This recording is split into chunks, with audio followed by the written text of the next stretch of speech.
Ya, jadi yang paling sering nih pada musim pancaroba adalah ISPA. ISPA adalah infeksi saluran pernafasan akut ya sobat kata dokter, yaitu infeksi yang biasa menyerang saluran pernafasan. Penyakit ISPA ini menjadi salah satu penyakit langganan tertinggi pada saat musim pancaroba datang. Gejala yang sering timbul yang utama yaitu batuk, kemudian sakit tenggorokan, bisa disertai demam, flu, sakit kepala, dan juga mialgia atau nyeri otot. Pada beberapa kasus bisa juga menyebabkan sesak dan juga nyeri dada. Nah, cara penanganan ISPA tergantung pada penyebab dan derajat dari penyakitnya. Pada ISPA yang ringan, biasanya dapat sembuh dengan sendirinya ya. Yang penting, teman-teman istirahat yang cukup, minum banyak cairan, konsumsi air hangat atau sup, itu juga bisa membantu. Karena menjaga tubuh tetap terhidrasi dan lendir-lendir yang ada di dalam tubuh menjadi lebih mudah untuk dikeluarkan. Jangan lupa untuk selalu konsumsi makanan bergizi dan sempatkan berjemur di bawah sinar matahari ya untuk membantu tubuh memproduksi vitamin D. Karena yang kita tahu vitamin D dapat membantu untuk meningkatkan kekebalan tubuh. Jika dibutuhkan, terapi-terapi simptomatik seperti pereda demam,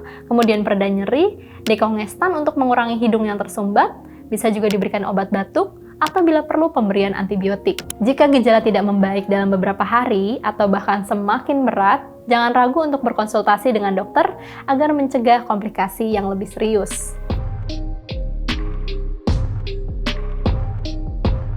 Jadi, diare adalah kondisi di mana seseorang itu mengalami buang air besar dengan frekuensi yang meningkat atau sering ya. Kemudian konsistensi dari feses atau tinjanya juga lebih cair. Nah, biasanya BAB-nya lebih dari 3 kali. Kemudian disertai keluhan lain seperti perut kembung, mual, muntah, dan bisa juga disertai demam. Dan tentunya bisa menyebabkan dehidrasi apabila keluar cairan yang sangat banyak.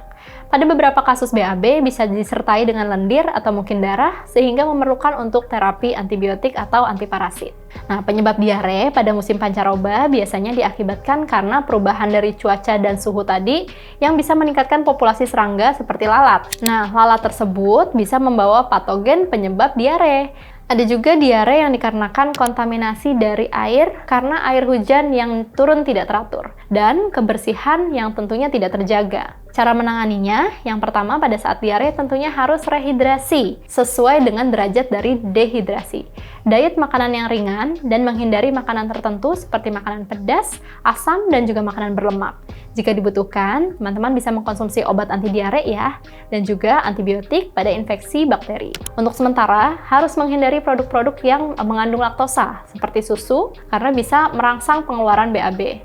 Beristirahat dengan cukup, itu juga diperlukan. Dengan perawatan yang tepat, diare bisa sembuh dengan sendirinya. Dan yang terpenting adalah mencegah terjadinya dehidrasi pada saat diare terjadi.